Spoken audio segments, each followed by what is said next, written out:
Welcome back on this glorious and amazing day to the Isaac Wolowik channel, which deals with building character and spiritual enlightenment and healing.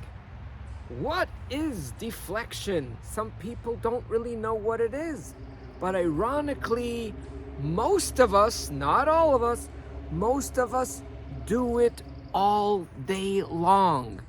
Most of us do it so much, and that's why there's so much pain in so many people's hearts, because it's something you do to someone else, but it comes back to you and it hurts you.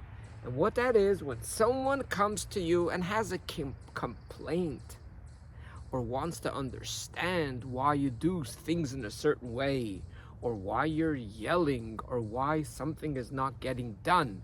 So they basically want to get some information, or they want to give you a criticism because they were hurt by you knowingly or unknowingly.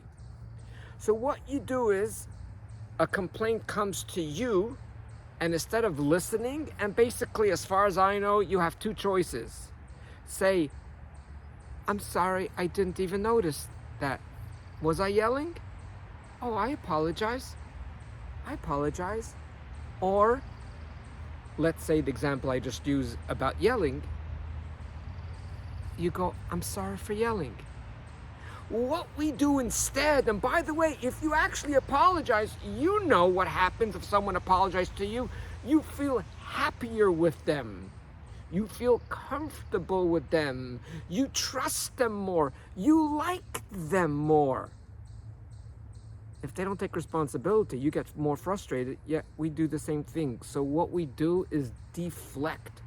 We take away the attention from us. So let's stick with the first example. When someone asks us, whoa, why are you yelling so loud? I'm just going to respond things that I actually heard from other people. That's my voice, okay? So we're deflecting from our behavior, and we're going somewhere else to talk about that's our voice. Or if you want to act that way, I wouldn't have to yell. If you wouldn't annoy me all day, I wouldn't have to yell. So we did something wrong, and instead of taking responsibility, we deflect, we take the responsibility that's coming to us, and we're meant to sort it out in whatever way we sort it out and apologize. Or in some cases where you come, someone asks you, why did you take away all these envelopes? You gently say, what envelopes are you talking about? And they go, the envelopes are on the table. And they go, I didn't even see them. I just came in. Deflecting means that when they come to you and they say, why did you take away these envelopes? You go, again, you're blaming me for something I didn't do? So now you're attacking them. You're deflecting. So even in a case that they're trying to hold you responsible because they thought that you took the envelopes, between me and you, we did something similar other times. So that's why they come to you and you live in the house. But that's okay. They just asked you based on their guess that you took the envelopes off the table. You just say, I just came into the house. I did not do it. So you're clarifying. There's no need to deflect. So I thought there was two, but there's three. I didn't notice, or right away apologize, or actually it wasn't me.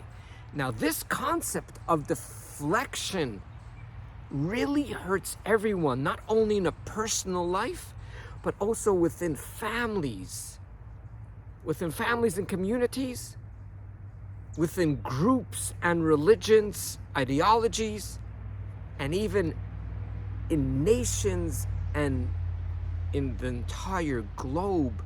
We have this idea. Until I would estimate the last 10, 15 years, I always thought that wars was some complicated thing where millions of people get killed and there's some crazy stuff. It's so simple. There's so much deflection going on. So the question is, why do we do it? If we know it's going to help ourselves, our family, our relationship, our bond between our children, our communities, and even the world, why do we do it?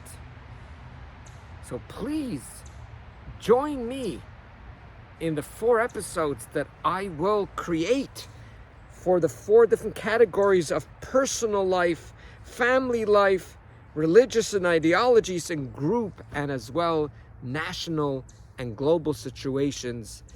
And the reason why we do it in each and every one, it's basically the same reason. It's because we're scared. We're very scared, even though that will cause us to have something worse. So for example, why aren't you going to the dentist when you have a toothache? We're scared, I get it. But if we're scared, then we're gonna get a root canal, or even worse than that, and it's gonna cost 10 times the amount. So only because you're scared, we don't run away from things. We learn how to deal with it. It's not suck it up and go do it, but how to deal with this fear. But at the end of the series and the 4 episodes, you're gonna be a free person, because till now, you're not living in a proper relationship with anyone. Because, or you're passive aggressive, where you know you can't say anything to anyone because they're gonna get deflective, or people can't tell you stuff because they're not interested in your deflecting because it hurts them. So you're having a fake relationship. Or you have issues between your children, or your children have issues with you. And there's so much pain within relationships. But once we understand how deflection works within all 4 levels, and how we could deal with it differently, even though we initially have fear, you will become a free person, and you're gonna have such a easy time in life. Such a easy time in life. I actually want to just add a beautiful story, because it just happened to me this Friday, but I'll share it with you next week. A fascinating story, how it just makes life so much easier. See you next week. Thanks for joining, and please always do remember, that you are way greater than you think you are.